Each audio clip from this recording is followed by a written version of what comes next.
ഹരേ Krishna. Shri Radha Govind Mandir മാംഗ്ലൂരിന്റെ Sunday special ക്ലാസ്സിലേക്ക് എല്ലാവർക്കും സ്വാഗതം. കേൾക്കാൻ പറ്റുണ്ടോ? ഹരേ കൃഷ്ണ. ഹരേ കൃഷ്ണ. ഓം അജ്ഞാനതിമിരാന്ധസ്യ ജ്ഞാനാഞ്ജനശലാകയ ചക്ഷുരുന്മീലിനം യേന തസ്മൈ ശ്രീ ഗുരുവേ നമഃ. ശ്രീ ചൈതന്യ മനോഭീഷ്ടം സ്ഥാപിതം യേന ഭൂതലേ സ്വയം രൂപകഥാ നമഹ്യം തദാദി സ്വപദാന്തികം. ഹേ കൃഷ്ണ കരുണാ സിന്ധോ ദീനബന്ധോ ജഗൽപദേ ഗോപേശ ഗോപികാന്ത രാധാകാന്ത നമോസ്തുതേ. തപ്തകാഞ്ചന ഗൗരാംഗീ രാധേ വൃന്ദാശ്വരി വൃഷഭാനുസുതേ ദേവി പ്രണമാമി ഹരിപ്രിയേ. വാഞ്ചാകൽപതരൂപേച്ഛ കൃപ സിന്ധോഭ്യഃ ച പതിതാനാം പാവനേഭ്യോ വൈഷ്ണവേഭ്യോ നമോ നമഃ. നമോ വിഷ്ണുപാദായ കൃഷ്ണപേഷ്ഠായ ഭൂതലേ ശ്രീമദേ ഭക്തി വേദാന്ത സ്വാമിൻ ഇതി നാമിനെ. നമസ്തേ സാരസ്വതേ ദേവേ വിവരവാണി പ്രചാരിണേ നിർവിശേഷ ശൂന്യവാദി പാശ്ചാത്യ ദേശധാരിണേ. ജയ ശ്രീകൃഷ്ണ ചൈതന്യ പ്രഭു നിത്യാനന്ദ ശ്രീ അദ്വൈത ഗദാധര ശ്രീവാസാദി ഗൗര ഭക്തവൃന്ദ. ഹരേ കൃഷ്ണ കൃഷ്ണ കൃഷ്ണ ഹരേ ഹരേ. ഹരേ രാമ രാമ രാമ ഹരേ ഹരേ. ഹരേ കൃഷ്ണ. അപ്പൊ ഇന്നത്തെ സബ്ജക്റ്റ് നമുക്ക് സംസാരിക്കാൻ പോവാണ് ഭക്തിയുത സേവനം.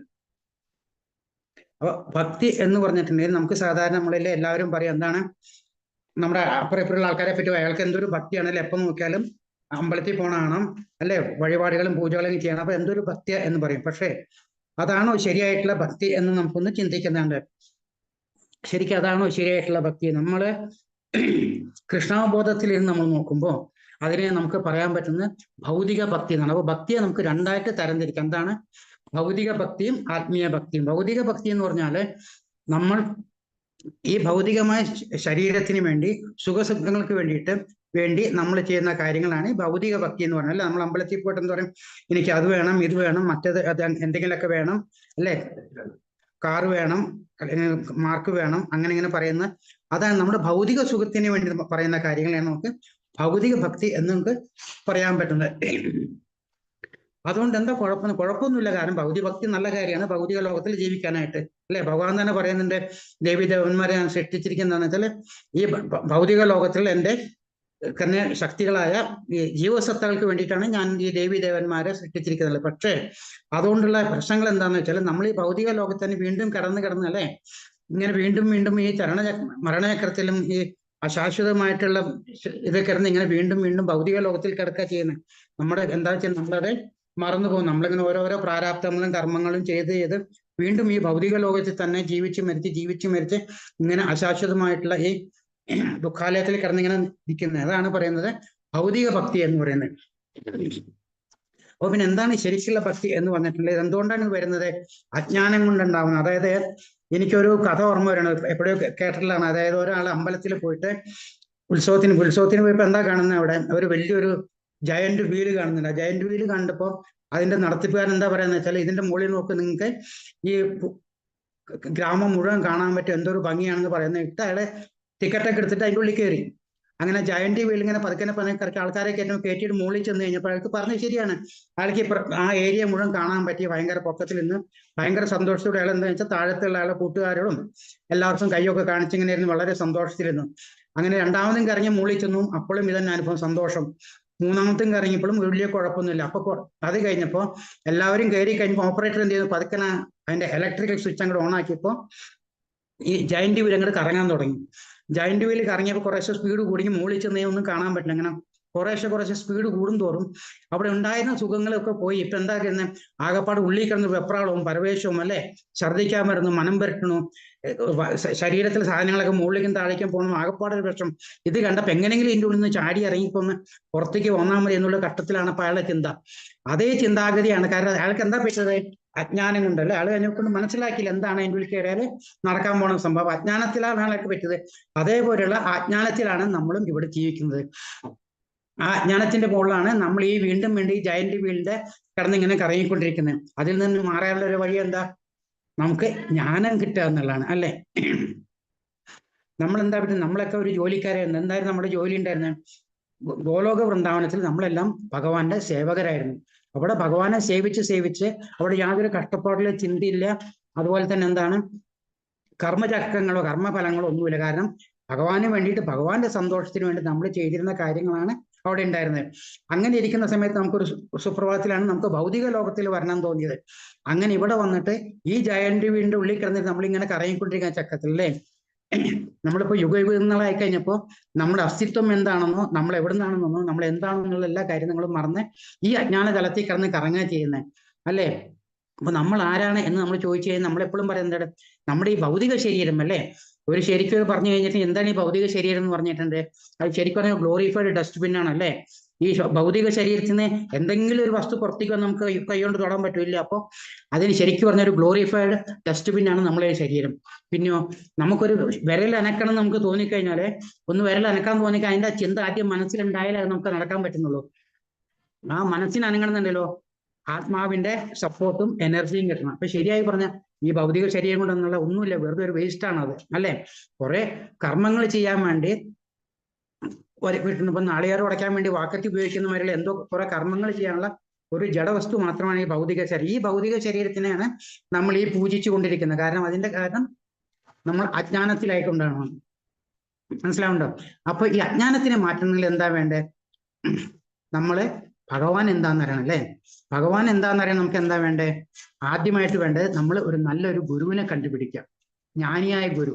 അങ്ങനെ ജ്ഞാനിയായ ഒരു ഗുരു കണ്ടുപിടിച്ചിട്ട് ആ ഗുരുവിനോട് നമ്മുടെ കാര്യങ്ങളെല്ലാം പറഞ്ഞ് ഗുരു നമ്മുടെ ശിക്ഷാഗുരുവായിട്ട് സ്വീകരിക്കുമ്പോൾ ഗുരു ആദ്യം നമുക്ക് പറഞ്ഞു തരുന്ന കാര്യം എന്താണ്? ഭഗവാൻ, അല്ലെ? ഭഗവാന് 3 ശക്തികളല്ലേ? അന്തരംഗ ശക്തി, ബഹിരംഗ ശക്തി, തടസ്സ ശക്തി.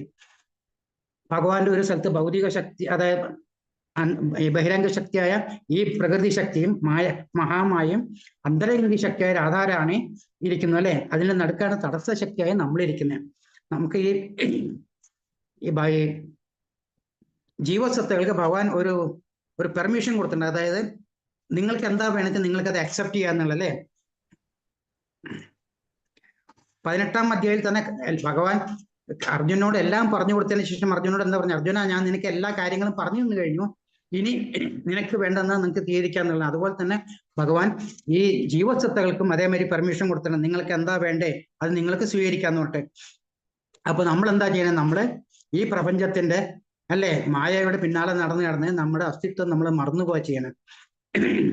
അപ്പൊ ഭഗവാനെ നമ്മുടെ ആചാര്യനെ കണ്ടുപിടിച്ചു കഴിഞ്ഞാൽ ആചാര്യനാണ് നമുക്ക് കാര്യങ്ങൾ പറഞ്ഞ് മനസ്സിലാക്കി നമ്മൾ ആരാണെന്നും, അല്ലെ, നമ്മൾ എന്താണെന്നുള്ള കാര്യങ്ങൾ പറഞ്ഞ് മനസ്സിലാക്കി തരുന്നത്. അപ്പൊ ആചാര്യൻ ആദ്യം പറഞ്ഞു തന്ന കാര്യം എന്താണ്? നമ്മൾ എന്താണ്? നമ്മുടെ മനസ്സും നമ്മുടെ പഞ്ചേന്ദ്രിയങ്ങളും, ഈ 6 കാര്യങ്ങൾ എന്താ ചെയ്യണേ? നമ്മളെല്ലാം മറന്ന് അവര് ഈ ബഹിർകളിച്ചത് പുറത്തുള്ള ശക്തിയെ നോക്കിക്കൊണ്ടിരിക്കുന്നതാണ്. നമ്മൾക്ക് ഉള്ളിൽ എന്താ, നമ്മുടെ ആത്മാവ് എന്താണ് നമുക്ക് കാണാൻ പറ്റും, അല്ലെ? അപ്പൊ ഒരു നല്ലൊരു ഗുരു നമുക്ക് പറഞ്ഞു തരുന്ന ഉപദേശം എന്താണെന്ന് വെച്ചാൽ ആദ്യം തന്നെ ഈ മനസ്സും പഞ്ചേന്ദ്രിയങ്ങളും വെച്ചിട്ട് നമ്മൾ എന്താ ചെയ്യുന്നത്? ഭഗവത് സേവനത്തിനായിട്ട് ഉപയോഗിക്കാം. ഭൗതിക സേവനത്തിനല്ല, ഭഗവത് സേവനത്തിനായിട്ട് ഉപയോഗിക്കാനാണ് പറയുന്നത്. അങ്ങനെ നമ്മൾ പഞ്ചേന്ദ്രിയങ്ങളും മനസ്സും ചേർത്ത് മുഴുവനായിട്ടും ഭഗവാനെ സമർപ്പിച്ച് ഭഗവാന്റെ സന്തോഷത്തിന് വേണ്ടി പ്രവർത്തിക്കുന്ന കാരണത്തിനാണ് നമ്മൾ ഭക്തിയുത സേവനം എന്ന് പറയുന്നത്. മനസ്സിലാവുണ്ടോ? അതായത് നമ്മുടെ മനസ്സും പഞ്ചഭൂതങ്ങളും ചേർന്ന് ടോട്ടലായിട്ട് ഭഗവാൻ സറണ്ടർ ചെയ്ത് ഭഗവാന്റെ സന്തോഷത്തിനായിട്ട് എന്തിനാണോ പ്രവർത്തിക്കുന്നത് അതിനെയാണ് ഭക്തിയുത സേവനം എന്ന് നമ്മൾ പറയുന്നത്. ഹരേ കൃഷ്ണ. അപ്പൊ ഭക്തിയുത സേവനം എന്ന് പറയുമ്പോൾ ഭക്തിക്ക് തന്നെ 4 തരത്തിലുള്ള ഭക്തി ഉണ്ടെന്നാണ് പറയുന്നത്. ഭക്തിയുത സേവനം എന്താണ്? ആദ്യം തന്നെ പറയുന്നതാണ് സാമാന്യ ഭക്തി എന്ന് പറഞ്ഞത്. ഈ സാമാന്യ ഭക്തി എന്ന് പറയുമ്പോൾ നമുക്ക് ആദ്യം ഓർമ്മ വരുന്നത് അജാമളന്റെ കഥയാണ്, അല്ലെ? അജാമളൻ ഇതിലൊന്നും വലിയ വിശ്വാസം ഉണ്ടായിരുന്നില്ല. പക്ഷെ ആ പെട്ടെന്ന് യമദൂതന്റെ കിങ്കരകമായ കാണുമ്പോൾ അറിയാണ്ട് തന്നെ മകനെ വിളിച്ചുകൊണ്ടല്ലേ നാരായണ എന്നൊരു വിളി വിളിക്കുമ്പോൾ കേൾക്കുന്ന എവിടെയാണ്? ശ്രീമൻ നാരായണാണ്, ഭഗവാനെയാണ് ഓർക്കുന്നത്. അപ്പൊ ഭഗവാൻ ഉടനെ ഭഗവാന്റെ കിങ്കരന്മാരെ പറഞ്ഞയക്കണം, അല്ലെ? എന്നിട്ട് യമദൂതന്മാരെ പറഞ്ഞയക്കുന്നു. അപ്പൊ ആ മനസ്സറിഞ്ഞുള്ള ഒരേ ഒരു വിളി കൊണ്ട് തന്നെ ഭഗവാൻ നാരായണൻ ഇത്രത്തോളം നമ്മളെ സന്തോഷിച്ച് നമ്മൾക്ക് വേണ്ട കാര്യങ്ങൾ ചെയ്യുന്നുണ്ട്. നമ്മൾ ദിവസേന ഭഗവാനെ വിളിച്ചുകൊണ്ടിരുന്നാൽ എന്തായിരിക്കും നമുക്ക് നടക്കാൻ പോണം, അല്ലെ? അപ്പൊ നമുക്ക് ചെയ്യേണ്ടതായിട്ട് കാര്യങ്ങൾ എന്ന് വെച്ചാൽ ഭക്തി ഉത്സവത്തിന് ആദ്യമായിട്ടുള്ള നമ്മൾ ഗുരുനാഥന്റെ കയ്യിൽ നിന്ന് കേട്ട് നമ്മൾ യമനിയമങ്ങൾ പാലിക്കുക, അല്ലെ? ഏറ്റവും കാര്യമായിട്ട് ചെയ്യേണ്ടത് ജപമാണ്. ജപിച്ച് വരുമ്പോഴാണ് നമുക്ക് കാലങ്ങളായിട്ട് നമ്മൾ ചാക്ക് കണക്കിന് കൂട്ടി വെച്ചിട്ടുള്ള നമ്മുടെ കർമ്മക്കണക്കുകളുണ്ടല്ലേ, ഭഗവാന്റെ ഓരോരോ കാര്യം എന്താ ഭഗവാൻ പറയുന്നത്, നിങ്ങൾ എപ്പോൾ തിരിച്ച് ഭഗവാന്റെ ഗോലോക വൃന്ദാവനത്തിൽ വരുമ്പോൾ ആ സമയത്ത് ഒരു സാധനങ്ങളും കൊണ്ടുവരാൻ പാടില്ല, അതായത് ഹാൻഡ് ക്യാരി പോലും കൊണ്ടുവരാൻ പാടില്ല എന്നുള്ളതാണ് അല്ലെ. അപ്പൊ അതിനനുസരിച്ച് നമ്മൾ ഇവിടെ കണക്ക് കൂട്ടി ചേർത്തിട്ടുള്ള എല്ലാ നമ്മുടെ കർമ്മക്കണക്കുകളും നമുക്ക് ഇവിടെ കളഞ്ഞു വെച്ചിട്ട് നമുക്ക് അവിടെ ചെല്ലാൻ പറ്റുള്ളൂ. അതിൻ്റെതായിട്ടുള്ള ഓരോരോ പടികളായിട്ട് കയറുമ്പോഴാണ് നമ്മൾ ഭക്തിയുത സേവനത്തിന് നമ്മൾ മുന്നേറ്റത്തിൽ കൂടി വരുന്നത്.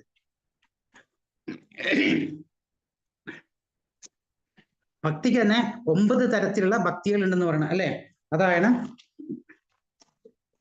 ശ്രവണം, കീർത്തനം. ശ്രവണം എന്ന് പറയുമ്പോൾ ആദ്യം അതായത് നമ്മളൊരു ബിൽഡിംഗ് ഒക്കെ പണിയുമ്പോൾ എന്താ ചെയ്യേണ്ടത്, അതിന്റെ ബേസ് എപ്പോഴും വളരെ സ്ട്രോങ് ആയിട്ട് ഇടണം അല്ലെ. അതിനനുസരിച്ചാണ് ശ്രവണം എന്ന് പറയുന്നത്. നമ്മൾ കേൾക്കാൻ പഠിക്കപ്പോൾ നല്ല കാര്യങ്ങൾ കേൾക്കാതെ ആര് പറഞ്ഞു തന്നാൽ ഉപദേശങ്ങൾ പറഞ്ഞു തന്നാൽ, പ്രത്യേകിച്ച് നമ്മുടെ ശിക്ഷാഗുരു പറയുന്ന കാര്യങ്ങൾ കേട്ട് ശ്രവിച്ച് നമ്മൾ ഭഗവാനിലേക്കുള്ള ഒരു സ്നേഹം ഉണ്ടാക്കാൻ നോക്കുക.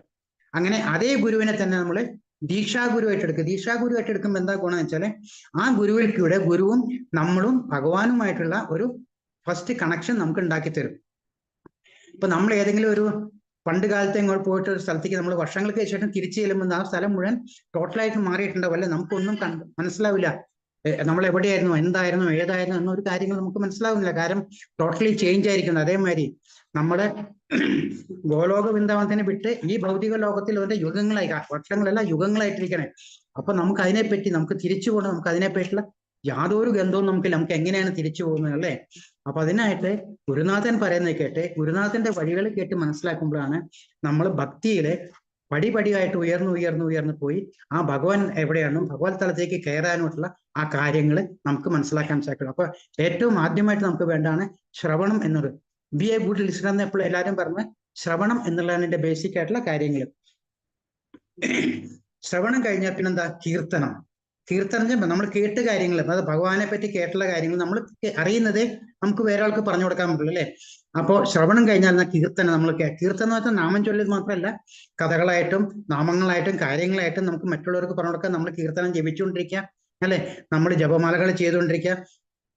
ഇതെല്ലാം ചെയ്യുമ്പോൾ ഇപ്പൊ എന്തേ ശ്രവണം എന്ന് പറയുമ്പോൾ നമ്മുടെ 5 ഇന്ദ്രിയങ്ങളെ നമ്മൾ ചെവിയെ നമ്മളെ ഭഗവാനിലേക്കായിട്ട് തിരിച്ചെടുക്കുന്നു. കാരണം വേറൊരു കാര്യം കേൾക്കേണ്ട ആവശ്യമില്ല, ഭഗവാൻ കാര്യങ്ങൾ മാത്രം കേൾക്കാം. കീർത്തനം എന്ന് പറയുമ്പോൾ നമ്മൾ അടുത്ത ഇന്ദ്രിയമായ വായ ഉപയോഗിച്ചിട്ട് ഭഗവാന്റെ കാര്യങ്ങളും മറ്റുള്ളവർക്കായിട്ട് പറഞ്ഞു കൊടുക്കുക. നമ്മൾ കേട്ടത് നമ്മൾക്ക് മറ്റുള്ളവരെയൊക്കെ പറഞ്ഞു കൊടുക്കുക അല്ലെ. ഇപ്പൊ ശ്രവണം എന്ന് പറയുമ്പോൾ നമുക്ക് ആരെ ഓർമ്മ വരുന്നത്? പരീക്ഷിത്ത് മഹാരാജാവിനാണ്. പരീക്ഷിത്ത് മഹാരാജാവ് 7 ദിവസം കൊണ്ട് രാപ്പകലില്ലാതെ ഭാഗവതം കേട്ടാണ് എന്തുണ്ടായി ഭഗവാനും അർപ്പിച്ച് മുക്തി തേടിപ്പോയത് അല്ലേ. അതേമാതിരി കീർത്തനം എന്ന് പറയുമ്പോഴോ പരീക്ഷിത്ത് മഹാരാജന് ആരാണ് പറഞ്ഞു കൊടുത്തത് അല്ലെ? ശുകദേവ ഗോസ്വാമിയാണ് പരീക്ഷിത്ത് മഹാരാജനെ പറഞ്ഞു കൊടുത്തത്. അപ്പൊ പരീക്ഷിത്ത് മഹാരാജനെ പറഞ്ഞ നമ്മുടെ അറിവില് പറഞ്ഞ് കീർത്തനം വഴിക്ക് മുക്തി നേടിപ്പോയിട്ടാണ് ശുകദേവ ഗോസ്വാമി. അത് കഴിയുമെന്ന സ്മരണം എന്ന് വെച്ചാൽ നമ്മുടെ മനസ്സിനെയാണ് ഭഗവാന് വേണ്ടി സമർപ്പിക്കുന്നത്. അതായത് നമ്മൾ കേട്ടതും മനസ്സിലാക്കിയുള്ള കാര്യങ്ങൾ നമ്മളിങ്ങനെ മനസ്സിലിങ്ങനെ വീണ്ടും ശ്രവിച്ചുകൊണ്ടിരിക്കുക, പറഞ്ഞുകൊണ്ടിരിക്കുക, കേട്ടുകൊണ്ടിരിക്കുക. അങ്ങനെ ആർക്കാണ് അത് മോക്ഷം കിട്ടിയിരിക്കുന്നത്? പ്രഹ്ലാദ മഹാരാജാവിന് കിട്ടിയിരിക്കുന്ന മോക്ഷം സ്മരണം വഴിക്കാണ്. അത് കഴിഞ്ഞാൽ 4-മത്തെയാണ് പാദസേവനം എന്ന് പറയുന്നത്. അതായത് ഓരോ തലങ്ങളാണ് അതിന്റെ ഭക്തിയുടെ. നവവിധ ഭക്തി എന്ന് പറയുന്ന 9 തരത്തിലുള്ള ഭക്തിയാണെന്ന് പറയുന്നത്. അതില് പിന്നത്തെ 4-മത്തെയാണ് പറയുന്നത് പാദസേവനം. പാദസേവനം ആരാ ചെയ്യുന്നത്? മഹാലക്ഷ്മിയാണ് അല്ലെ. മഹാലക്ഷ്മി എപ്പോ നോക്കിയാലും ഭഗവാന്റെ കാലിലാണ് അല്ലെ, കാൽപാദത്തിന്റെ അവിടെയാണ് ഇരിക്കുന്നത്. അപ്പൊ മഹാലക്ഷ്മിയാണ് പാദസേവനത്തിന്റെ കാര്യം പറയുമ്പോൾ നമ്മൾക്ക് ഓർമ്മ വരുന്നത്. അത് കഴിഞ്ഞ അർച്ചനം, അടുത്ത തലത്തിലുള്ള നമ്മുടെ ഭഗവാനെ സേവിക്കുന്ന ഭക്തിയുത സേവനത്തിന്റെ അടുത്ത തവണത്തുള്ള എങ്ങനെയാണ് നവവിധ ഭക്തിയുടെ അടുത്തതാണ് അർച്ചനം എന്ന് പറയുന്നത്. അർച്ചനം എന്ന് നമുക്ക് പറഞ്ഞാൽ പൃഥു നമുക്ക് പറയാം. പൃഥു മഹാരാജാവാണ് അർച്ചനം വഴി മോക്ഷം കെട്ടി പോയിരിക്കുന്നത്. അതിൽ തന്നെ അടുത്തതാണ് വന്ദനം അല്ലെ, ഭഗവാനെ വന്ദിച്ച് ജീവിക്കുക എന്ന് പറയുന്നത്. അതാരാണ്? അക്രൂരൻ. അക്രൂരൻ എപ്പോഴും നമുക്കറിയാവുന്ന ശ്രീകൃഷ്ണന്റെ അടുത്ത് എപ്പോഴും ഭഗവാനെ വന്ദിച്ച് സ്മരിച്ച് ഭഗവാന്റെ ദാസനായിട്ട് ഇങ്ങനെ നടക്കുന്ന ഒരാളാണ് അക്രൂരൻ. പിന്നെയുള്ളവരെ ദാസ്യം എന്നാണ് പറയുക. ദാസ്യഭാവത്തിൽ ഇരിക്കുന്നതായിരുന്നു ഹനുമാനായിരുന്നു. പിന്നെയാണ് സഖ്യം എന്ന് പറയുമ്പോഴേക്കും ആ ഭക്തിയുടെ ഉന്നത തലത്തിൽ എത്തിക്കഴിഞ്ഞാൽ, അതായത് ഭഗവാന്റെ തോളത്ത് കൈയിട്ട് നടക്കുന്ന ആ ഒരു പ്രതീതിയാണ്. ആ സഖ്യരൂപത്തിൽ നമ്മൾ കണ്ടിട്ടുള്ള ആരെയാണ്? അർജുനനെയാണ്. അത് കഴിഞ്ഞിട്ടാണ് വരുന്ന ആത്മനിവേദനം. ആത്മനിവേദനം എന്ന് പറയുമ്പോൾ ഭക്തിയുത സേവനത്തിന്റെ 9ാമത്തെ തലാണ്. ആത്മനിവേദനം നമ്മൾ ആരെയാണ് കണക്കാക്കുന്നത്? ബലി മഹാരാജൻ അല്ലെ. 3 അടിക്ക് മണ്ണ് കൊടുക്കാന്ന് പറഞ്ഞു.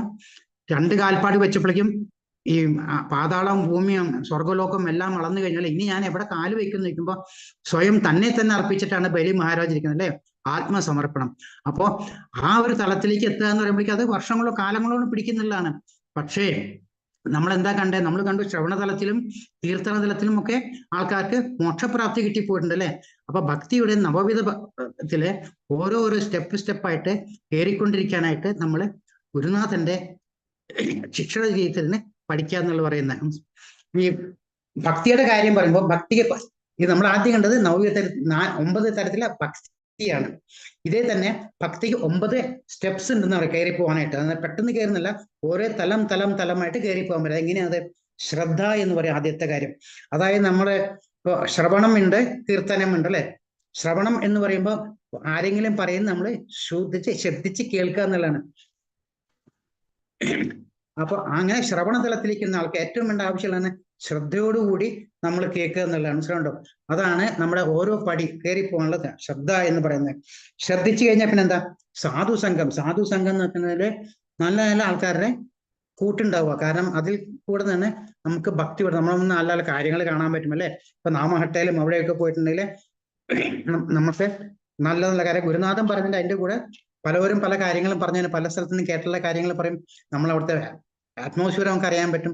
നല്ല നല്ല കാര്യം കേൾക്കും. നമ്മുടെ വേറൊന്നും ചിന്തയിലേക്ക് നമ്മൾ പോകും. നമ്മൾ ഭഗവത് ചിന്തയിൽ തന്നെയാണ് സാധുസംഘത്തിൽ കൂടെ നമ്മൾ പോകുന്നത്.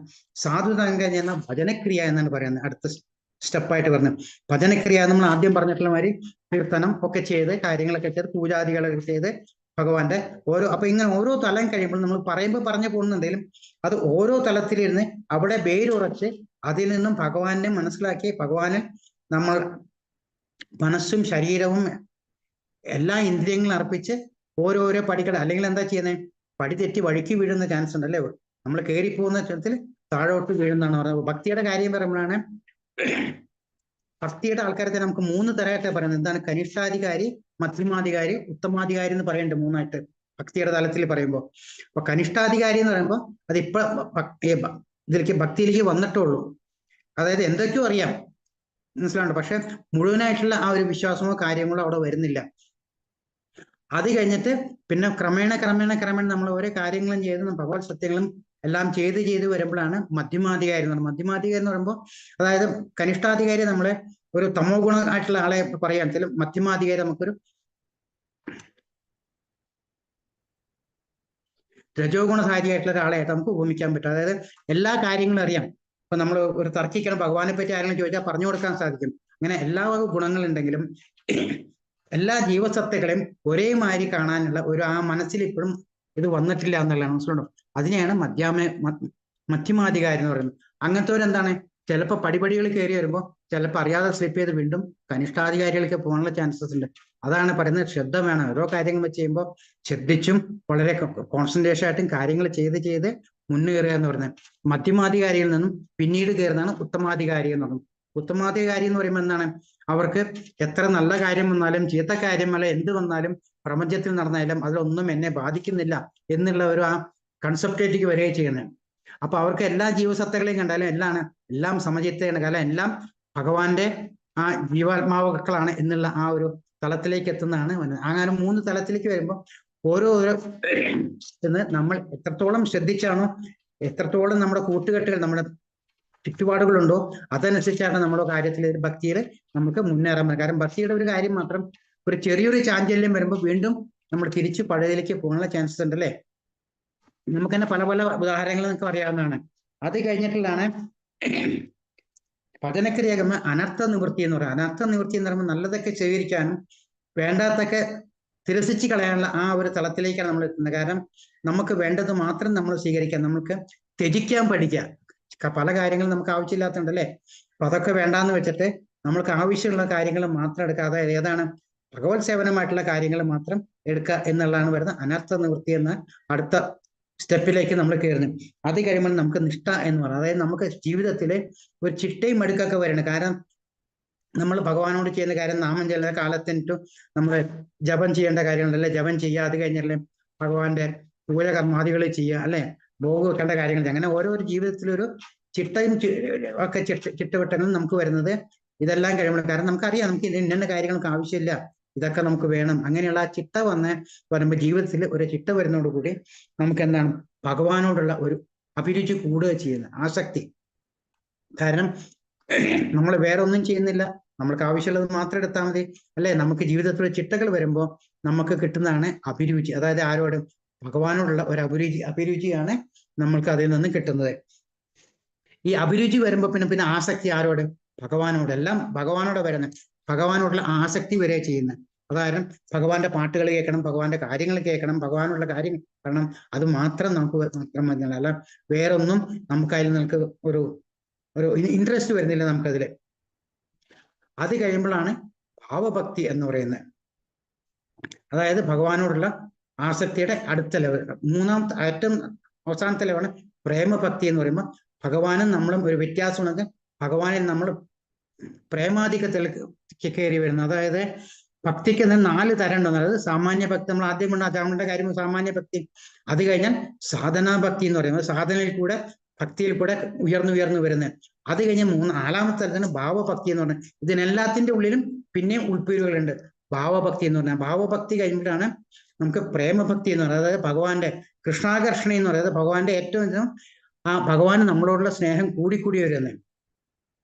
ഇതെന്തിനാണ് ഇതൊക്കെ ചെയ്യുന്നത് വെച്ചാൽ അതായത് നമ്മൾ ഓരോ കാര്യങ്ങൾ ചെയ്ത് ഇൻക്രീസ് ചെയ്യുന്ന വെച്ചാൽ നമ്മളിൽ ഉണ്ടായിരുന്ന ആ കർമ്മഫലങ്ങളൊക്കെ പോയി നമ്മൾ ഒരു പ്യൂർ ആയാൽ മാത്രമേ നമുക്ക് ഭഗവാനിലേക്ക് ചേരാൻ പറ്റുള്ളൂ. മനസ്സിലാവുണ്ടോ? അപ്പോ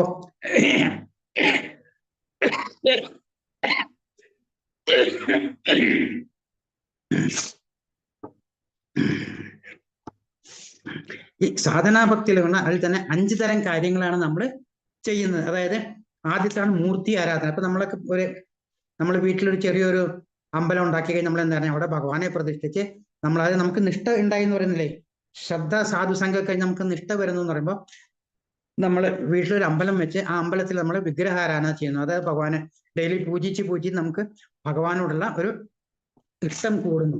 അത് കഴിഞ്ഞിട്ടുള്ള എന്താണ് ഭാഗവത ശ്രവണം. എഗെയിൻ ശ്രവണമാണ് പറയുന്നത്. എന്താണ് ഭാഗവതം എന്ന് പറഞ്ഞാൽ ഭഗവാൻ തന്നെയാണ് ഭാഗവതം, ശരിയല്ലേ? അപ്പൊ ഭാഗവത ശ്രവണം നടത്തി ഭഗവാന്റെ കാര്യങ്ങൾ മാത്രം കേൾക്കുക. അത് കഴിഞ്ഞാലോ ഭക്തജന സംസർഗം, പിന്നെ മധുരാവാസം എന്നേ പറയുന്നുണ്ടെങ്കിലും ഇവിടെ ഉദ്ദേശിക്കുന്നത് എന്താണെന്ന് വെച്ചാല് ഭഗവാൻ താമസിച്ച സ്ഥലങ്ങൾ വൃന്ദാവനായാലും മധുരമായാലും ദ്വാരകയായാലും കഴിയുന്നതും ഏതെങ്കിലും ഭഗവാൻ താമസിച്ചായിട്ട് ഒരു സ്ഥലത്ത് പോയിട്ടിരുന്ന് കഴിഞ്ഞിട്ടുണ്ടെങ്കിൽ നമുക്കറിയാതെ ആ ഭഗവാനുള്ള സ്നേഹം ഭക്തിയും കൂടി വരുന്നു പറയാം. അത് കഴിഞ്ഞിട്ട് എന്താ സങ്കീർത്തനം എന്ന് വെച്ചിട്ടുണ്ടെങ്കിൽ നമ്മുടെ നാമജപം ഏറ്റവും കൂടുതലായിട്ടുള്ളത്. അതായത് ജപിക്കുക എന്നുള്ളത് എല്ലാത്തിന്റെയും ബേസിക് ആയിട്ടുള്ളത് എന്താണ്? ജപമാണ്, അല്ലെ? 16 മാല ജപിക്കാൻ പറഞ്ഞിട്ട് ആ 16 മാല നമ്മൾ ജപിച്ചുകൊണ്ടിരിക്കുമ്പോൾ എന്താണ് നമ്മുടെ ശരീരത്തില് എപ്പോഴും നമുക്ക് ഒരു പ്രത്യേക എനർജി ഉണ്ടാവും. ഇപ്പോ നമ്മൾക്കറിയാലോ ഇരുമ്പും മാഗ്നറ്റും ഉണ്ട്, അല്ലെ? രണ്ടും ഒരേ സാധനമല്ല. ഇരുമ്പായാലും മാഗ്നറ്റ് ആയാലും രണ്ടും ഒരേ സാധനമാണ്. പക്ഷെ മാഗ്നറ്റിന് മറ്റുള്ളതിനൊക്കെ നമ്മളിലേക്ക് ആകർഷിക്കാനും ഇരുമ്പിനോ മറ്റുള്ളവരാൽ ആകർഷിക്കപ്പെടാനും പറ്റുന്ന സാധനമാണ്, അല്ലെ? രണ്ടും ഒരേ ഫാമിലി ആണെങ്കിലും അത് എങ്ങനെയാണ് സംഭവിക്കുന്നത്? ഒരെണ്ണത്തിന്റെ അയേൺസ് ഒക്കെ അങ്ങോട്ട് മാറിക്കിടക്കുന്നു. മാഗ്നറ്റ് എന്ന് പറയുമ്പോൾ അത് ഒരു പ്രതലത്തിൽ നിന്നും മറ്റേതിലിങ്ങനെ ഒരേ ലെവലിൽ കിടക്കുമ്പോൾ അതിന്റെ ആകർഷണം കൂടുന്നു എന്ന് പറഞ്ഞവര് നമ്മളെ ശരിക്കും നിഷ്ഠയോടും ഭക്തിയോടും ശ്രദ്ധയോടും കൂടി നമ്മൾ ജപിച്ചുകൊണ്ടിരിക്കും. എന്താ ഉണ്ടാവുന്നത്? നമ്മുടെ ശരീരത്തിന്റെ എനർജി, മനസ്സിന്റെ ശക്തി നമ്മൾ ഇൻക്രീസ് ആവും എന്ന് പറയുന്നത്. അങ്ങനെ നമ്മുടെ മനസ്സിന്റെ ശക്തി ഇൻക്രീസ് ആവുമ്പോൾ നമുക്കറിയാതെ തന്നെ നമുക്ക് ഈ ഭൗതിക ലോകത്തിലുള്ള കാര്യങ്ങളോട് നമുക്കൊരു ആസക്തിയോ സ്നേഹമോ ഇഷ്ടമോ ഒന്നും തോന്നുന്നില്ല. എല്ലാത്തിനോടും ഒരു വർജനം തോന്നിയിട്ട് നമുക്ക് എപ്പോഴും ഭഗവാനിൽ മാത്രമേ ചിന്ത ചെയ്യുന്നുള്ളൂ. ഭഗവാൻ ചിന്ത എന്ന് പറയുമ്പോൾ എന്താണ്? നമ്മളെ ശരീരത്തിലുള്ള പരമാത്മാവിനോട് നമുക്ക് സ്നേഹം കൂടാന്നുള്ളത്. നമ്മൾക്ക് അറിയാൻ പറ്റും നമ്മുടെ ശരീരത്തിൽ പരമാത്മാവ് ഉണ്ടെന്നുള്ളത്. എങ്ങനെയാണത്? നമ്മൾ പലപ്പോഴും നമ്മൾ പല കാര്യങ്ങളും ചെയ്യാൻ പോകുമ്പോൾ എന്താ, അത് വേണമായിരുന്നു എന്ന് അകത്തിരുന്നൊരു ഉൾവിളി വാരി തോന്നുന്നുണ്ട്, അല്ലെ? അത് എവിടെ നിന്ന് വരുന്നത്? നമ്മളില് ക്ഷീരോദശായി വിഷ്ണു പരമാത്മാ രൂപത്തിൽ ഇരിക്കുന്നു നമുക്കറിയാൻ പറ്റില്ലേ? ആ പരമാത്മാവാണ്. അപ്പൊ നമ്മുടെ ആത്മാവിനെ നിയന്ത്രിക്കാൻ ചോദിക്കും, അത് വേണോ എന്ന് ചോദിക്കും. പക്ഷെ നമ്മൾ അത് സാരമില്ല എന്ന് പറഞ്ഞ് നമ്മൾ നമ്മുടേതായിട്ട് വഴിക്ക് പോവുക ചെയ്യുന്നത്. പക്ഷെ നമ്മുടെ മനസ്സിനെയും ഇതിനെയൊക്കെ നമുക്ക് കൺട്രോൾ ചെയ്യാനായിട്ട് പറ്റിക്കഴിഞ്ഞാൽ എന്താണ്? നമുക്ക് ഭഗവാന്റെ ആ ഉൾവിളി കേട്ട് നമുക്ക് ഭഗവാനിൽ ചേരാനുള്ള ആസക്തി വന്ന് പിന്നെ ഓരോരോ പ്രതലങ്ങളായിട്ട് ഇൻക്രീസ് ചെയ്ത് വന്നിട്ട് നമുക്ക് ഭഗവാനോട്ട് ആസക്തി കൂടുന്തോറും നമ്മളും ഭഗവാനുമായിട്ടൊരു ദൂരം നമുക്ക് കുറഞ്ഞുകൊണ്ടിരിക്കുക ചെയ്യുന്നത് അല്ലേ. ഇപ്പൊ നമുക്ക് അറിയാൻ പറ്റില്ല നമ്മൾ എവിടെയാണ് ഇരിക്കുന്നതെന്നും. കാരണം നമ്മളെ വഴികളൊക്കെ മറന്നുപോയി. ഗുരുനാഥൻ നമുക്ക് പറഞ്ഞു തരുമ്പോ ഗുരുനാഥൻ പറയുന്നെല്ലാം കേൾക്കാം, ഗുരുനാഥൻ പറയുന്ന കാര്യങ്ങളൊക്കെ ചെയ്യാം. അങ്ങനെ ഇതെല്ലാം ചെയ്യുമ്പോൾ ആ ഭഗവാനും നമ്മളുമായിട്ടുള്ള ഡിസ്റ്റൻസ് കുറയുന്നു. എന്നാൽ നമ്മൾ ഭഗവത്ഗീതയിലൊക്കെ പറയുന്നത് നമ്മൾ ഒരു സ്റ്റെപ്പ് മുന്നോട്ട് വെച്ച് കഴിഞ്ഞാൽ ഭഗവാൻ നമ്മളിലേക്ക് 10 സ്റ്റെപ്പ് വെക്കുന്നു. ഭഗവാൻ എപ്പോഴും കാത്തുകൊണ്ടിരിക്കുകയാണ്. അവിടെ നിന്ന് വിട്ടുവന്ന് നമ്മൾ എന്നാണ് തിരിച്ചു വരുന്നത്, എന്നാണ് തിരിച്ചു വന്നെന്ന് പറഞ്ഞ് ഭഗവാൻ നമ്മൾ നോക്കിക്കൊണ്ടിരിക്കുക എന്ന് പറഞ്ഞാൽ അല്ലേ, ആ ഭഗവാന്റെ സ്നേഹമാണത്. ആ സ്നേഹത്തിനെ മനസ്സിലാക്കാനാണ് നമ്മൾ ഭക്തിയുത സേവനം എന്ന് പറയുന്നത്. അതെന്താ ചെയ്യുന്നത്, വേറൊന്നിലും കോൺസെൻട്രേറ്റ് ചെയ്യേണ്ട. കാരണം നമ്മുടെ മനഃശക്തി എങ്ങനെ കുറയുന്നത്, അതായത് നമ്മൾ പല പല കാര്യങ്ങൾക്കായിട്ട് നമ്മുടെ ചിന്തകൾ പരത്തിവിടും അല്ലെ. ഇന്ദ്രിയങ്ങൾ പറയുന്ന കേട്ടുകൊണ്ട് നമ്മൾ ജീവിക്കുമ്പോഴാണ് നമ്മുടെ ശരീരത്തിന് മനസ്സിന്റെ ശക്തി കുറയുന്നത്. ആ ഇന്ദ്രിയങ്ങളെ നമുക്ക് കൺട്രോൾ ചെയ്ത് ഭഗവാനിലേക്ക് നമ്മൾ ജീവിക്കുന്നത്, ആ ഭഗവാന്റെ വിളി നമുക്ക് കേൾക്കാൻ പറ്റുന്ന പറയുന്നത്. അങ്ങനെ ഭഗവാന്റെ വിളി കേൾക്കുമ്പോൾ നമ്മൾ ഭഗവാനിലേക്ക് ഒരു സ്റ്റെപ്പ് വെക്കുമ്പോൾ ഭഗവാൻ കാര്യം ഇങ്ങനെ കാത്തുകൊണ്ടിരിക്കില്ല. ഭഗവാൻ നമ്മളെ പാർക്ക് നമ്മൾ ഒരു സ്റ്റെപ്പ് ഭഗവാനിലേക്ക് വെക്കുമ്പോൾ ഭഗവാൻ 10 സ്റ്റെപ്പ് നമ്മളിലേക്ക് വെക്കുന്നവരാണ്. കാരണം അത്രയ്ക്കും ഒരു ആകാംക്ഷയോട് ഇരിക്കുന്ന ഭഗവാനെ നമ്മൾ പ്രീതിപ്പെടുത്താനായിട്ടാണ് നമ്മൾ ചെയ്യുന്ന ഭക്തിയുത സേവനം എന്ന് പറയുന്നത്. ഇന്ദ്രിയങ്ങളെ എല്ലാത്തിനെയും കൺട്രോൾ ചെയ്ത് മനസ്സും ഇന്ദ്രിയങ്ങളും കൂടെ ഭഗവത് സേവനത്തിനായിട്ടിരിക്കുക എന്ന് പറയുന്നതാണ് അത്. ഹരേ കൃഷ്ണ. പിന്നെ നമുക്ക് പല പല രസങ്ങളുണ്ടല്ലേ. ഇപ്പൊ 12 വിധത്തിലുള്ള രസങ്ങളല്ലേ, ബീഭത്സം അങ്ങനെ ഇങ്ങനെയൊക്കെ പറഞ്ഞ് പല പല രസങ്ങളുണ്ടെന്ന് പറഞ്ഞു. പക്ഷെ ഈ ഭക്തിയുത സേവനത്തിൽ എന്ന് പറയുമ്പോൾ നമുക്ക് വരുന്ന ശാന്തരസം, പിന്നെന്താ ദാസ്യരസം, സഖ്യരസം, വാത്സല്യരസം, മാധുര്യരസം, ഇങ്ങനെയുള്ള വളരെ മൈൽഡായിട്ടുള്ള ആ രസങ്ങളിൽ കൂടി മാത്രമേ നമുക്ക് ഭഗവാനെ കാണാൻ പറ്റുള്ളൂ. മാധുര്യരസം എന്ന് പറയുന്നതാണ് അല്ലെ, യശോദമ്മയുടെ കാര്യമാണ് പറയുന്നത് മാധുര്യരസം അല്ലെ. വാത്സല്യരസം. മാധുര്യരസം എന്ന് പറയുമ്പോൾ എന്താ പറയുന്നത്, ഗോപസ്ത്രീകളുടെ കാര്യമാണ്. മാധുര്യരസത്തിൽ കൂടെയാണ് അവര് ഭഗവാനെ കാണുന്നത്. വാത്സല്യരസം എന്ന് പറയുമ്പോൾ എന്താണ്, ആ രസത്തിൽ കൂടെയാണ് യശോദാമ്മ ഭഗവാനെ കാണുന്നത് അല്ലെ. സഖ്യരസം എന്ന് പറയുമ്പോൾ എന്താണ്, അർജുനൻ അല്ലെ. അപ്പൊ സഖ്യം കഴിഞ്ഞിട്ടുള്ള കാര്യങ്ങളൊക്കെ ഭഗവാൻ ഈ കാര്യങ്ങൾ നമുക്ക് വളരെ, അത് ഭക്തന്മാർക്ക് വളരെ ഇത് കഴിഞ്ഞ് ടെസ്റ്റിങ് കഴിഞ്ഞ് വളരെ കഴിഞ്ഞിട്ടേ ഭഗവാൻ അതിനുള്ള നമുക്കുള്ള ശക്തി തരുള്ളൂ. കാരണം വെച്ചാല് നമ്മൾ ഭഗവാനേക്കാൾ കൂടുതൽ അടുത്ത് കഴിഞ്ഞാൽ ഭഗവാന്റെ ദാസൻ എന്ന് പറയുന്നത് ദാസന്റെ ദാസനെ പോലും നോക്കുന്നത് ഭഗവാന് വളരെ സന്തോഷമുള്ള കാര്യമാണെന്ന് പറയുന്നത്. അപ്പോ ഭഗവാനെ നമ്മള് കൂടുതൽ നമ്മള് പ്രാർത്ഥിക്കുമ്പോൾ ഭഗവാൻ നമ്മളിലേക്ക് ആർത്തി കഴിഞ്ഞാൽ കുറെ കഴിവ് ഭഗവാൻ നമ്മുടെ ദാസനായിട്ട് തീരുന്നു പറയണേ. അത് ഇരിക്കാതിരിക്കാനാണ് ഭഗവാൻ നമുക്ക് പറയുന്നത് സുദുർലഭ എന്ന് പറയുന്നത്. വളരെ ചുരുക്കമായിട്ട് ആ ഹയർ ലെവലിലേക്കുള്ള കാര്യങ്ങൾക്ക് നമുക്ക് ഭഗവാൻ നമ്മളെ തരുന്നുള്ളൂ. കാരണം അത്രയും പരീക്ഷകളും എല്ലാം കഴിഞ്ഞ് നമ്മൾ പാസ്സായാൽ മാത്രമേ ഭഗവാൻ നമുക്ക് തരുന്നുള്ളൂ. മനസ്സിലുണ്ടോ? കാരണം ഇപ്പൊ അർജുനന്റെ കാര്യം നോക്കും. അർജുനൻ എന്താ പിന്നെ സഖ്യമായിട്ടിരിക്കുന്നത് അല്ലേ. അർജുനന്റെ തേരാളിയായിട്ടാണ് ഭഗവാൻ നടത്തുന്നത്. ഒരു തേരാളി എന്ന് പറയുമ്പോൾ വളരെ കഷ്ടമുള്ള കാര്യമാണ്. കാരണം എന്താണ്, യുദ്ധരംഗത്ത് ഭയങ്കര ശബ്ദവും ഒച്ചയും പാടുന്നത്, ഇടത്തോട്ട് പോകും വലത്തോട്ട് പോകുന്ന എങ്ങനെ നമ്മൾ പറയുന്നത്, അമ്പിന്റെ അറ്റം കൊണ്ട് കുത്തിയിട്ടോ അല്ലെങ്കിൽ കാലുകൊണ്ട് തട്ടിയിട്ടോ ഒക്കെയാണ് അല്ലേ. അതുപോലും സഹിച്ചുകൊണ്ട് ഭഗവാൻ അർജുനന്റെ ആ സഖ്യഭാവത്തിൽ ഇരുന്നു എന്ന് പറയണേ. അപ്പോ ഭഗവാൻ അത്രത്തോളം വന്ന് ശരിയായ ഒരു ഭക്തനെ തീരുകയാണെന്ന് വെച്ചാൽ ഭഗവാൻ എന്താ പറയുന്നത്, അവരെ ദാസപ്രവർത്തിക്ക് വരെ ചെയ്യാൻ ഭഗവാൻ തയ്യാറാവുന്നു. അപ്പൊ അത്രയുള്ള ഭഗവാനെ നമുക്ക് അതൊന്നും പറ്റില്ല. നമ്മൾ അറ്റ്ലീസ്റ്റ് നമുക്ക് ഇരിക്കുന്ന ആ കനിഷ്ഠാധികാരിയുടെ ഭാഗത്ത് നിന്നെങ്കിലും നമ്മൾ ഭഗവാനെ ആലോചിച്ച് നമ്മുടെ ഭക്തിയുത സേവനത്തിന്റെ ആ പടിപടിയായിട്ട് ഉയർത്താനുള്ള ചെയ്യുക നമ്മൾ ഡെയിലി കാര്യങ്ങൾ ചെയ്യുക എന്നുള്ളതാണ് ഭഗവാൻ പറഞ്ഞത്. പിന്നെന്താണ്, ശാന്തരസവും ദാസ്യരസവും. ദാസ്യരസവും ശാന്തരസവും ഒക്കെ വളരെ ഈസിയാണ്. കാരണം ദാസ്യം എന്ന് പറഞ്ഞിട്ടുണ്ടെങ്കിൽ ഭഗവാന്റെ ദാസനായിട്ടാണ് നമ്മൾ ഇരിക്കുന്നത്. ശാന്തം എന്ന് പറയുന്നത് ഭഗവാനെ പൂജിച്ചും ഭഗവാന്റെ സർവന്റ് ആയിട്ടാണ് നമ്മൾ ഇരിക്കുന്നത് അല്ലെ. പക്ഷെ അതിന് മേലേക്കുള്ള ആ രസങ്ങളോടുകൂടി ഭഗവാനെ മനസ്സിലാക്കുക അല്ലെ, അണ്ടർസ്റ്റാൻഡ് ചെയ്യുക, മനുഷ്യനെ ഭഗവാനെ മനസ്സിലാക്കുക എന്ന് പറഞ്ഞാൽ വളരെ കഷ്ടമുള്ള കാര്യമാണ്.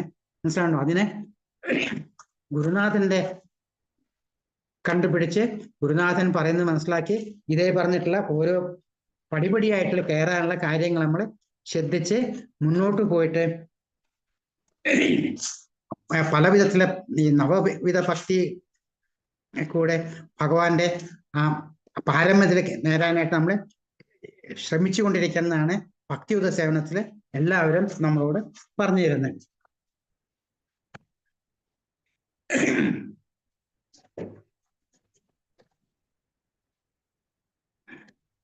അപ്പൊ സാധനാഭക്തിയുള്ള 5 കാര്യങ്ങൾ നമ്മൾ കണ്ടു അല്ലെ.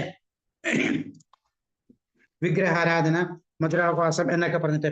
അതേപോലെ തന്നെ ഈ സാധനാഭക്തിയിൽ കൂടെ നമ്മൾ ജപം എല്ലാം കഴിഞ്ഞ് ഓരോരോ സ്റ്റെപ്പായി വന്നിട്ട് അടുത്ത ഭാഗത്തേക്ക് വരുന്നത് ഭാവഭക്തി എന്ന് പറയുന്നത്. ഈ ഭാവഭക്തി എന്ന് പറയുമ്പോൾ അവിടെ ഒരു 9 തലത്തിലുള്ള കാര്യങ്ങളാണ് നമുക്ക് ഗുരുനാഥൻ പറഞ്ഞു തരുന്നത്. അതായത് എല്ലാത്തിലും നമ്മൾ പറഞ്ഞ ഉത്തമാധികാരി എന്ന് പറയുമ്പോൾ എല്ലാത്തിലും സമകാലികത കാണുന്ന പറഞ്ഞാൽ അതൊരു ഭാവഭക്തിയിൽ എത്തുന്ന ആളെയാണ് അത് പറയുന്നത്. അവരെന്താ ചെയ്യുന്നത്? ഈ ഭാവഭക്തിയിൽ എത്തുന്ന എപ്പോഴും ഭഗവാന്റെ ചിന്തയല്ലാതെ വേറെ ഒന്നും അവർക്കില്ല അല്ലെ. ഈ ഭൗതിക കാര്യങ്ങളെ പറ്റി അവർ ഒന്നും ചിന്തിക്കുന്നേ ഇല്ല. പിന്നെ അഹംഭാവം എന്നുള്ള ഈ അഹം എന്നുള്ള കാര്യത്തിലാണ് ഞാൻ അല്ലെ. നമ്മളെപ്പോഴും കേൾക്കുന്ന അവൻ എന്നോട് അങ്ങനെ ചെയ്തു അല്ലെ, ഇങ്ങനെ ചെയ്തു, അത് ചെയ്തു എന്നുള്ള ആ ഒരു അഹം എന്നുള്ള ഭാവം നമുക്ക്. അഹംഭാവം എന്തുകൊണ്ടാണ് വരുന്നത്? നമ്മൾ ഈ ഭൗതികത്തിൽ ഇരുന്നു കൊണ്ട് ചിന്തിക്കുമ്പോഴാണ് നമുക്ക് അഹംഭാവം വരുന്നത് അല്ലെ. അല്ലാതെ നമ്മൾ ഭഗവത് സേവനായിട്ടുള്ള ഈ ആത്മാവാണ് നമ്മളെന്നും ഭഗവാന്റെ ദാസനാണെന്നും എല്ലാം ഭഗവാനിൽ അർപ്പിച്ച് ചെയ്യുക എന്നുള്ള കൺസെപ്റ്റ് വരുമ്പോൾ പിന്നെ ആരോട് അഹങ്കരിക്കാണ് അല്ലെ. എല്ലാ ജീവാത്മാക്കളും നമ്മൾ കാണുമ്പോൾ ഒരേ മാതിരി ഇരിക്കുന്നത് അല്ലെ. ഈ ഭൗതിക തലത്തിരിക്കുന്ന ഈ പുറത്ത് കാണുന്ന ഭൗതിക ശരീരത്തിന്റെ വ്യത്യാസം അല്ലാതെ അകത്തിരിക്കുന്ന ഈ ജീവാത്മാവ് എല്ലാവരിലും ഒരേ മാതിരിയാണെന്നും ആരും ഒന്നിലും കുറവല്ല ഒന്നിലും കൂടുതലല്ല എന്നും വരുന്ന ആ ഒരു ഭാവത്തിലേക്ക് നമ്മൾ എന്താ നമുക്ക് അഹംഭാവം എന്നുള്ള ഒരു കൺസെപ്റ്റ് വരേണ്ട ആവശ്യമില്ല. കാരണം എല്ലാം ഒന്ന് തന്നെയാണ് അല്ലെ. പിന്നെ ഭാവഭക്തിയിലേക്ക് നടക്കുന്ന വിരക്തി വരുന്ന എല്ലാവരും. അതായത് നമ്മൾ അനർത്ഥ നിവൃത്തി എന്ന് പറഞ്ഞ ആ ഒരു വിരക്തി എന്ന് പറയുന്നത് ഈ ഭൗതിക തലത്തിരിക്കുന്ന എല്ലാത്തിനുള്ള വിരക്തി നമുക്ക് വരെ ചെയ്യുന്നത്. കാരണം ഇതെല്ലാം ക്ഷണികമായിട്ടുള്ളതാണ് അല്ലെ. ഇതൊന്നും ശാശ്വതമല്ല. ഇവിടെ നമ്മളെ ഒരു കോടിക്കണക്കിന് പൈസ ഉണ്ടാക്കി വെച്ചിട്ട് എന്താ കാര്യം? നമ്മൾ ഒരു കാലത്ത് ഇവിടെ വിട്ട് പോവുക എന്ന് പറയുമ്പോൾ ഇതൊന്നും നമ്മൾ കൊണ്ടുപോകാൻ പറ്റില്ല. പക്ഷെ എന്താ ചെയ്യുന്നത്? നമ്മള് ഭഗവാന് വേണ്ടി ഭക്തിയുത സേവനം ചെയ്തു വെച്ചിരുന്ന കാര്യങ്ങൾ അതൊരിക്കലും നമുക്ക് ലോസ് ആവുന്നില്ല. കാരണം അത് അറിയാതെ നമ്മൾ അടുത്ത ജന്മം എടുക്കുമ്പോൾ ക്യാരി ഫോർവേഡ് ചെയ്യുക ചെയ്യുന്നത്. നമ്മൾ ഈ ഭൗതിക തലത്തിലിരുന്ന് നമ്മൾ ഓരോ കാര്യങ്ങൾ ചെയ്യുമ്പോൾ നമുക്ക് അറിയാൻ പോകുന്നില്ല അടുത്ത ജന്മം ആരായിരുന്നു അല്ലേ. 84 ലക്ഷം ജീവജാലങ്ങൾ എന്ന് പറഞ്ഞാൽ അതിൽ ഏതായിട്ടും എന്നാണ് പിന്നീട് ഒരു മനുഷ്യ ജന്മം കിട്ടുക എന്നല്ലേ. മനുഷ്യജന്മം കിട്ടുക എന്ന് പറയുന്നതിന് വളരെ നല്ല കാര്യം. അതും കലിയുഗത്തിൽ കിട്ടുക എന്ന് പറഞ്ഞാൽ അതിലും വലിയ നല്ല കാര്യമാണ്. കാരണം എന്താണ്? കലിയുഗത്തില് ഭഗവാൻ നാമരൂപത്തിലാണ് ജനിച്ചിരിക്കണം അല്ലെ. ഭഗവാന്റെ നാമമാണ് ഹരേ കൃഷ്ണ കൃഷ്ണ കൃഷ്ണ ഹരേ ഹരേ ഹരേ രാമ രാമ രാമ ഹരേ ഹരേ എന്നുള്ള നാമം എന്ന് പറയുന്നത് വെച്ചാൽ ഭഗവാൻ തന്നെ നാമരൂപത്തിൽ ജനിച്ചു എന്നാണ് പറയണേ. അപ്പൊ ആ നാമം ചെല്ലുന്നതും ഭഗവാനെ കീർത്തിക്കുന്നതും രണ്ടും ഒരേ മാതിരിയാണ്. അപ്പൊ ഈ കലിയുഗത്തില് ഉള്ള ഒരു ഗുണം എന്ന് വെച്ചാല് നമുക്ക് മനുഷ്യജന്മം കിട്ടിക്കഴിഞ്ഞാൽ, മനുഷ്യജന്മം പുണ്യജന്മം എന്ന് പറയില്ല. എന്താ കാരണം? മനുഷ്യജന്മം കിട്ടിക്കഴിഞ്ഞാൽ നമുക്കൊരു ബുദ്ധി ഉപയോഗിക്കാനുള്ള കഴിവുണ്ട്. ആ ബുദ്ധി ഉപയോഗിച്ച് നമുക്ക് കാര്യങ്ങൾ മനസ്സിലാക്കി ഗുരുനാഥൻ പറയണമാരെ കേട്ടിട്ട് നമ്മള് ജപിക്കുക. അതായത് ഭഗവാന്റെ നാമം തന്നെ ജപിച്ചു കഴിഞ്ഞാൽ ഭഗവാനെ തന്നെ കീർത്തിക്കുന്നതിന് തുല്യമാണെന്ന് പറയുമ്പോൾ ഭഗവാനെ കീർത്തിച്ചുകൊണ്ടിരിക്കുമ്പോൾ എന്താണ് ആ ഭഗവാന്റെ പ്രസാദം നമുക്ക് ഉണ്ടാവുന്നുള്ളൂ അല്ലെ. ദേവന്മാര് പോലും കലിയുഗത്തില് ജനിക്കണമെന്ന് ആഗ്രഹിക്കുന്നവർ. കാരണം എന്താണ്? വളരെ എളുപ്പമാണ്. മറ്റുള്ള ഇതിലൊക്കെ ഇരുന്നിട്ടുണ്ടെങ്കിൽ എന്താണ് സത്യയുഗത്തിലും ത്രേതായുഗത്തിലും ദ്വാപരയുഗത്തിലൊക്കെ വേറെ അല്ലെ പൂജകളും അല്ലെങ്കിൽ ഹോമങ്ങളും കർമ്മങ്ങളും യാഗങ്ങളൊക്കെ ചെയ്ത് വർഷങ്ങൾ ചെയ്തിട്ടാണ് അല്ലെങ്കിൽ തപസ്സൊക്കെ ചെയ്തിട്ടാണ് ഭഗവാനെ കിട്ടുന്നത്. ഇപ്പൊ വളരെ എളുപ്പമാണ്. കാരണം നമുക്കൊക്കെ 100 വയസ്സേ ജന്മം പറഞ്ഞിട്ട് അതിൽ തന്നെ മുഴുവനാവുമെന്ന് അറിയില്ലല്ലേ. അപ്പൊ ഈ കുറഞ്ഞ കാലത്ത് നമുക്ക് എന്താ ചെയ്യാൻ പറ്റുന്നത്? ഉള്ള കാലത്ത് നമുക്ക് നാമം ജപിച്ച് ഭഗവാനിലേക്ക് പോകാനുള്ള എളുപ്പ വഴികൾ എവിടെയാണ്? കലിയുഗത്തിൽ മനുഷ്യജന്മം കിട്ടും. ആ ഒരു മനുഷ്യജന്മം കിട്ടുമെങ്കിൽ അതിനെ നല്ല വഴിക്ക് ഉപയോഗിക്കാനായിട്ടാണ് നമ്മൾ നോക്കേണ്ടത്. അതാണ് നമ്മൾ ഭക്തിയുത സേവനം വഴി ഭഗവാനിലേക്ക് പോകാനുള്ള ആദ്യ തയ്യാറെടുപ്പ് ചെയ്യാന്ന് പറയാം.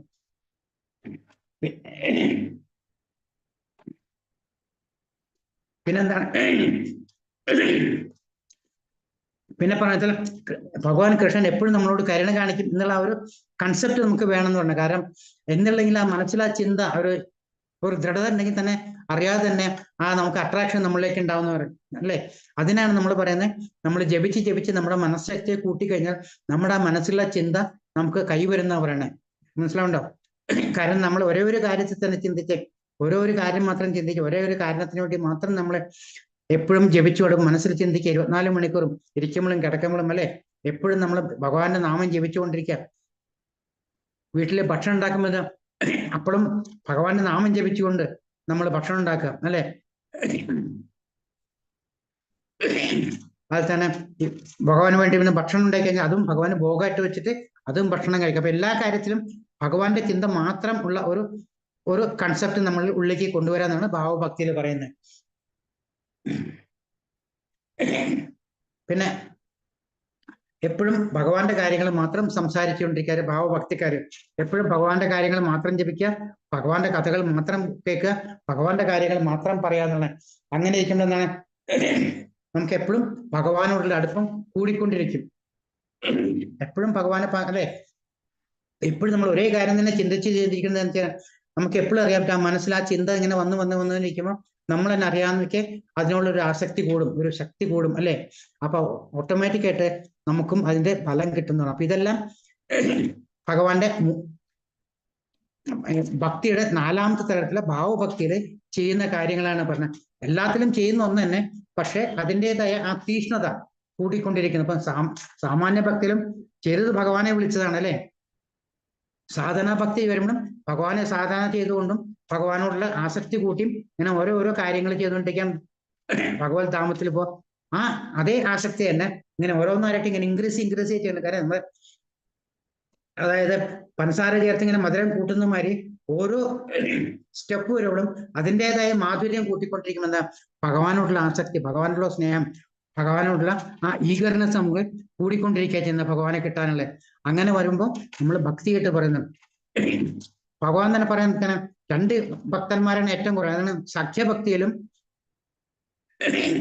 ആത്മനിവേദനം, ഈ 2ലും വരുന്ന ഭക്തന്മാര് വളരെ കുറവാണെന്ന് പറയുന്നത്. പക്ഷെ നവഭക്തിയിലെ ആദ്യത്തെ 7 തലത്തിലുള്ള ആൾക്കാർ വളരെയധികം ആൾക്കാരുണ്ട്. അത് വളരെയധികം ഈസി ആയിട്ട് നമുക്ക് മുന്നേറാൻ പറ്റും. എങ്ങനെ എന്ന് വെച്ചാൽ നമ്മൾ എങ്ങനെയാണോ അതിനെ സമീപിക്കുക എന്നുള്ളതാണ്. നമ്മൾ കേട്ട് കഴിയുമ്പോൾ വളരെ ഈസിയാണെന്നുണ്ടെങ്കിലും നമ്മുടെ പ്രതലത്തിൽ, നമ്മുടെ ചിന്തയിൽ അല്ലെ അത് എങ്ങനെ ഇരിക്കും, അല്ലെങ്കിൽ നമ്മൾ എങ്ങനെയാണ് അതിനെ ഉൾക്കൊള്ളുന്നത്, എങ്ങനെയാണ് അതിനെ നമ്മൾ മുന്നോട്ട് കൊണ്ടുപോകുന്നത് എന്നുള്ള അനുസരിച്ചിട്ടാണ് ഭക്തിയുത സേവനത്തിൽ നമുക്ക് എങ്ങനെ മുന്നേറാൻ പറ്റും എന്നുള്ളത് നമ്മൾ മനസ്സിലാക്കാൻ പറ്റുന്നത്.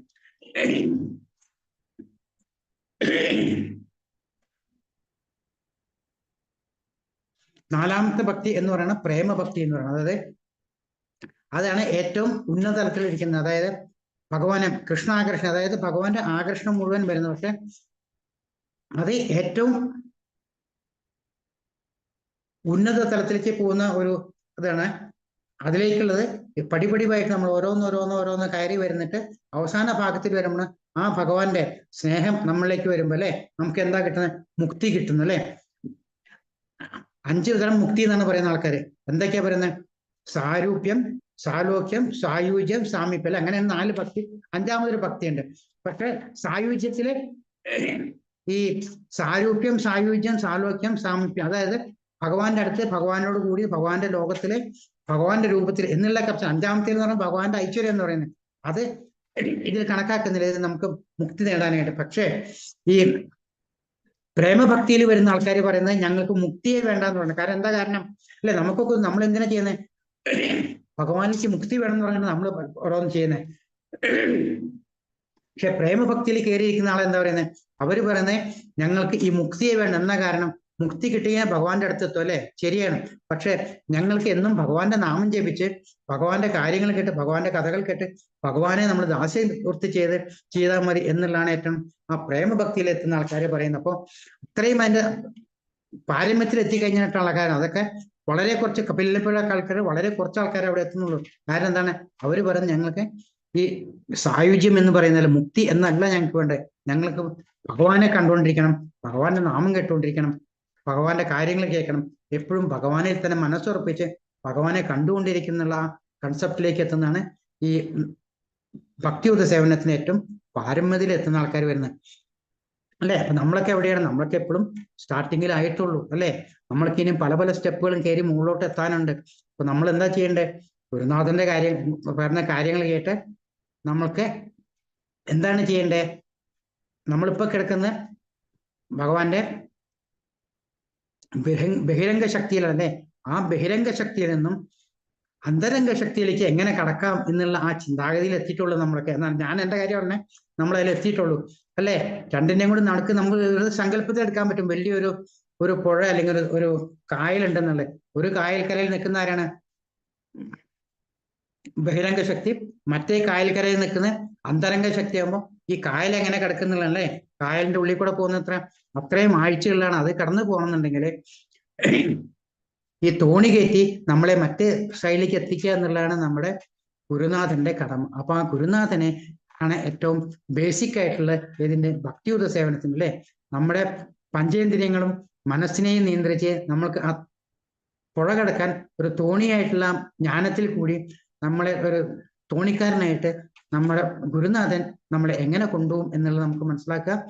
ആ ഗുരുനാഥൻ എന്താണോ പറയുന്നത് അതനുസരിച്ച് നമ്മൾ മുന്നോട്ട് നീങ്ങുകയുള്ളതാണ് അല്ലെ. അങ്ങനെ ഇരിക്കുമ്പോഴാണ് നമ്മൾക്ക് ഭഗവാൻ അല്ല ഗുരുനാഥൻ നമ്മളെ കൈപിടിച്ച് നമ്മൾക്ക് വഴി കാണിച്ചു തരാൻ പറയണം. പക്ഷെ ഗുരുനാഥൻ നമുക്ക് വഴി കാണിച്ചെന്നാലും അവിടെ നിന്ന് മുന്നോട്ട് പോകേണ്ടത് അത് എങ്ങനെയാണ് മുന്നോട്ട് കൊണ്ടുപോകുന്നതും ആ ഉപദേശങ്ങളും കാര്യങ്ങളും വെച്ച് നമ്മൾ തന്നെയാണ് ചെയ്യേണ്ടത് അല്ലെ. ചെയ്യേണ്ടതിലും നമ്മളാണ്. നമ്മൾക്ക് ഭഗവാൻ അല്ല ഗുരുനാഥന്റെ അഡ്വൈസ് കിട്ടുന്നു, സത്സംഗത്തിൽ നിന്ന് നമുക്ക് അഡ്വൈസ് കിട്ടുന്നു, നാമഹട്ടയിൽ നിന്നും അങ്ങനെ പോയിട്ട് അവിടെ നമ്മൾ കാര്യങ്ങൾ മനസ്സിലാക്കണം അല്ലെ. അപ്പൊ നമ്മുടെ ഓരോ പഞ്ചേന്ദ്രിയങ്ങളെയും മനസ്സിനെയും ഒരിക്കലും കാലുകൾ വഴുതി വീഴാതെ നമുക്കിട്ട് മുന്നോട്ടുള്ള ആ പടികൾക്ക് എങ്ങനെ പോവാം എന്നുള്ളത് ഓരോ പടിയും നമ്മളെ വളരെ സ്റ്റെപ്പായിട്ട് ഉറച്ച സ്റ്റെപ്പായിട്ട് ആ കാണിച്ചു തന്ന വഴി കൂടെ മുന്നോട്ട് പോയി നമുക്ക് എല്ലാവർക്കും ഭക്തിയുത സേവനത്തിൽ കൈവരിക്കാൻ സാധിക്കട്ടെ, ഭഗവാനെ കാണാൻ സാധിക്കട്ടെ എന്ന് ആഗ്രഹിച്ചുകൊണ്ട് ഇന്ന് പ്രാർത്ഥിച്ചുകൊണ്ട് ഞാൻ എൻ്റെ ക്ലാസ് ഇവിടെ അവസാനിപ്പിക്കുന്നു. ഹരേ കൃഷ്ണ.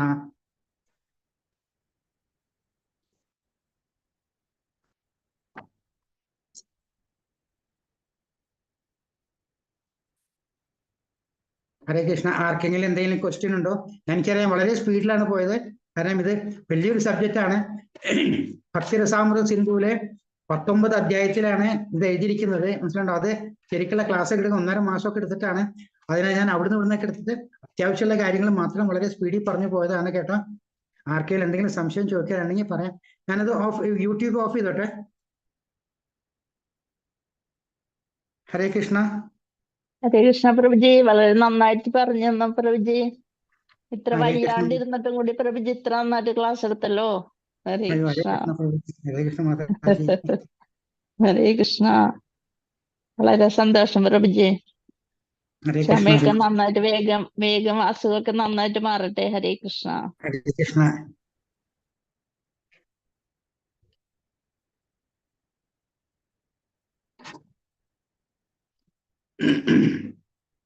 ആർക്കെങ്കിലും എന്തെങ്കിലും ചോദിക്കാനുണ്ടോ?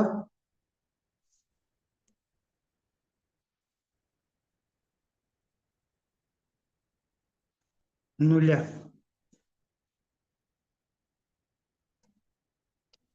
അങ്ങനെ ഹരേ കൃഷ്ണ മാതാജി. അപ്പൊ എന്താ ചെയ്യണ്ടേ?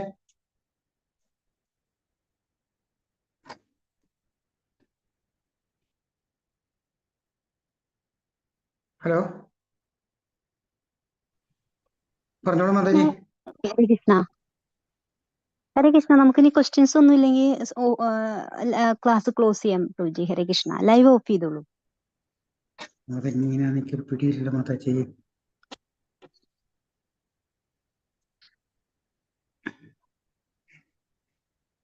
അതെങ്ങനെയാ ചെയ്യുന്നത് മാതാജി? അത് ഒരു മിനിറ്റ് മാതാജി. ഹരേ കൃഷ്ണ. മണിഭൂഷിത മാതാജി ലൈനിലുണ്ടോ? ഹരേ കൃഷ്ണ. ഹരേ കൃഷ്ണ പ്രഭു. ഹരേ കൃഷ്ണ മാതാജി. മാതാജി ലൈവ് ഒന്ന് ഓഫ് ചെയ്യാനായിട്ട്. ഡിസ്കണക്ട് ഓഡിയോ ഇട്ടാ പോരെ? അല്ല പ്രഭു, അതില് മേലെ ഇല്ലേ യൂട്യൂബിന്റെ അവിടെ കാണുന്നുണ്ടാവല്ലോ, നമുക്കത് ക്ലോസ് ചെയ്യാൻ പറ്റും. അല്ലെ പ്രഭു ഒന്ന് ഹോസ്റ്റ് ആക്കുക തന്നെ. അപ്പൊ ഞാൻ ക്ലോസ് ചെയ്യാം. അപ്പൊ ഒരു മിനിറ്റ് കേട്ടാ.